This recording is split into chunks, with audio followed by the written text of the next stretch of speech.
غزوہ ہند۔ محترم قارئین، پچھلے کئی کالموں سے حضرت نعمت اللہ شاہ ولی رحمۃ اللہ علیہ کا تذکرہ جاری ہے، جن کو حق تعالیٰ نے بصیرت عطا کی تھی، جنہوں نے 900 سال پہلے آنے والے واقعات کے بارے میں اپنے اشعار میں پیشن گوئیاں کیں۔ روحانیت کے منکرین یہ اعتراض کر سکتے ہیں کہ ان کی صداقت، حقانیت کا پیمانہ کیا ہے، ہم کیسے ان کو سچ مان لیں؟ تو ایسے ناقدین کی خدمت میں عرض ہے کہ 1905 میں لارڈ کرزن وائسرائے ہند کو جب پتہ چلا کہ مسلمانوں کا ایک صوفی درویش ہے جس نے اپنے قصیدے نعمت اللہ شاہ میں انگریزوں کی شکست کا ذکر کیا ہے، تو اس نے اس قصیدے کو بین کر دیا۔ یہ کاغذ کا دور تھا۔ اس کے بعد 115 سال کا عرصہ گزر گیا۔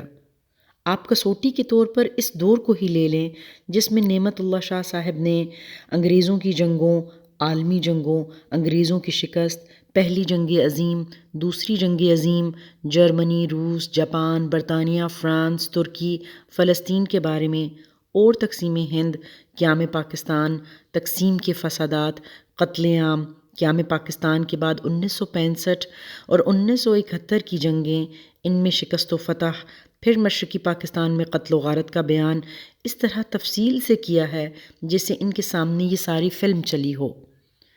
ان کی تمام پیشن گوئیاں سچ ثابت ہوئیں جو وہ 9 صدیاں پہلے اپنے اشعار میں کر گئے تھے۔ گردش ایام کے ساتھ ان کی باتیں سچ ثابت ہوئیں جو انہوں نے 9 صدیاں پہلے کی تھیں۔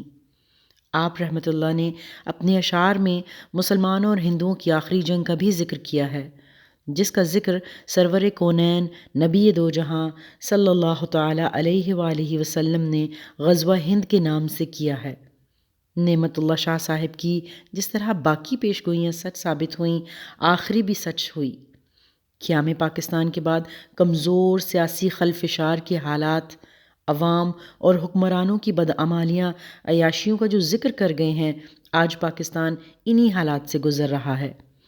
آپ رحمۃ اللہ فرماتے ہیں، قسم پرسی بدحالی کے ان دنوں میں ایک عظیم قائد آئے گا جو غیر معمولی ہوگا، جو علی کے شیروں میں سے ایک شیر ہوگا، ایسا مجاہد جو غیر معمولی ہوگا اور اقتدار سنبھالے گا۔ حق تعالیٰ کا اس پر خاص فضل ہوگا، اس کے ساتھ قابل اور لائق لوگ ہوں گے۔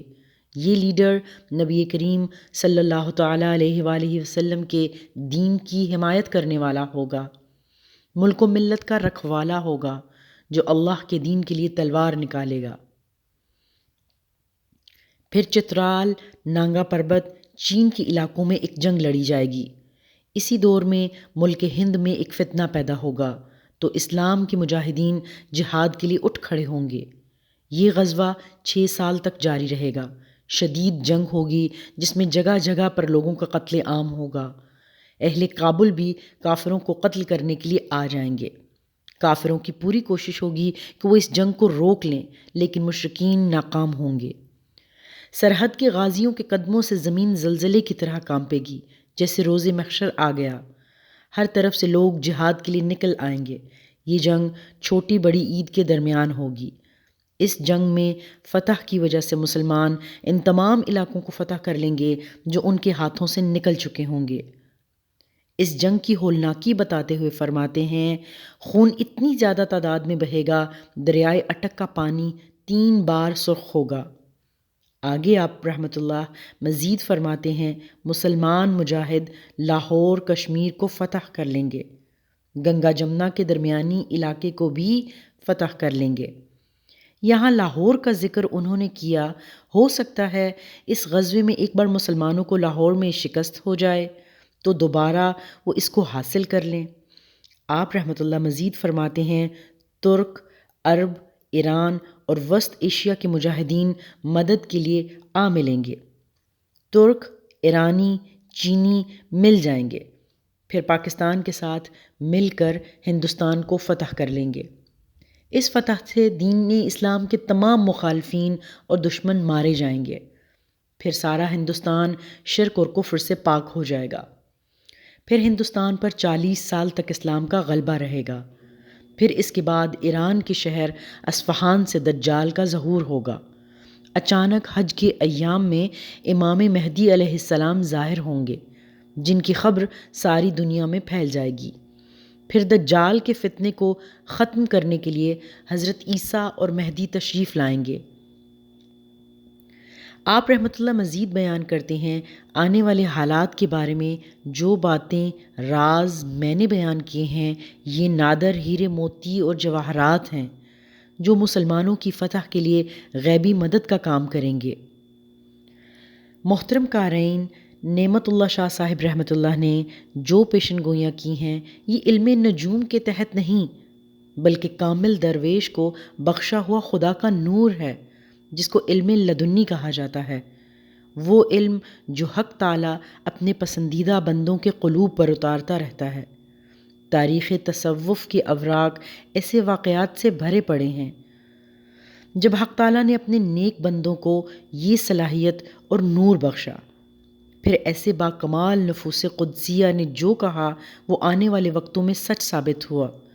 اب ہم یہ دیکھتے ہیں کہ جو پیش گوئیاں نعمت اللہ شاہ صاحب رحمۃ اللہ علیہ نے ہندو مسلمانوں کی آخری جنگ کے بارے میں کی ہیں، ان کا اسلام اور نبی آخر الزماں صلی اللہ تعالیٰ علیہ وآلہ وسلم کی احادیث سے کیا تعلق ہے۔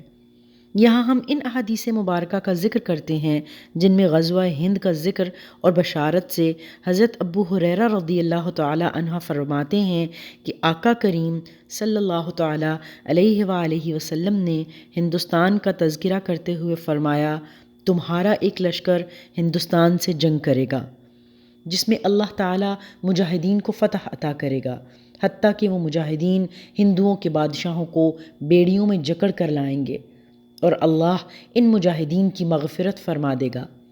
پھر جب وہ مسلمان واپس پلٹیں گے تو عیسیٰ ابن مریم کو شام میں پائیں گے۔ حضرت ابو ہریرہ رضی اللہ تعالیٰ عنہ نے فرمایا، اگر میں نے وہ غزوہ پایا تو اپنا سارا مال فروخت کر کے اس میں شرکت کروں گا۔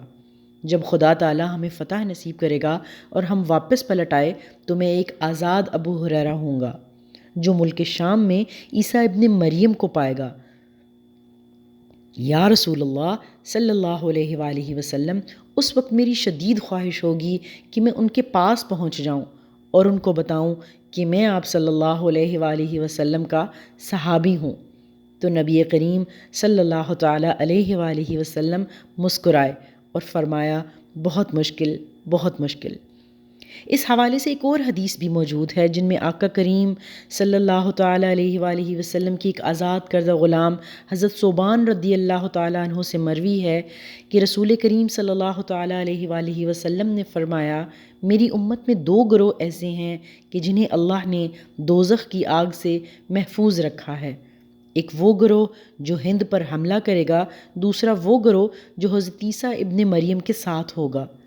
ایسی بہت ساری حدیث مبارکہ موجود ہیں جو نعمت اللہ شاہ ولی کی پیشن گوئیوں کی تائید کردی نظر آتی ہیں کہ یہ کامل درویش 9 صدیاں پہلے جو نور بصیرت سے دیکھ کر کہہ گیا وہ وقت نے سچ ثابت کر دیا۔ ہم کہہ سکتے ہیں کہ محمد بن قاسم سے لے کر آج تک مسلمان مجاہدین جو حملے بھی ہند پر کیے وہ غزوہ ہند کا ہی حصہ تھے۔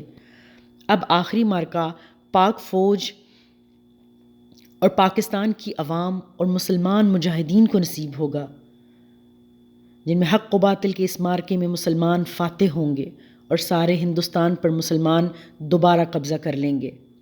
اس معرکے کا تذکرہ ہندوستان کی مقدس کتابوں میں بھی ہے، اس لیے کافر پاکستان کے دشمن ہیں، لیکن وہ یہ بھول جاتے ہیں کہ یہ حق و باطل کا معرکہ خدا کی تقدیر کے تحت ہے جو سچ ہوگا اور پورے پاک و ہند پر پھر اسلام کا پرچم لہرائے گا، اور وہ دن اب دور نہیں ہے۔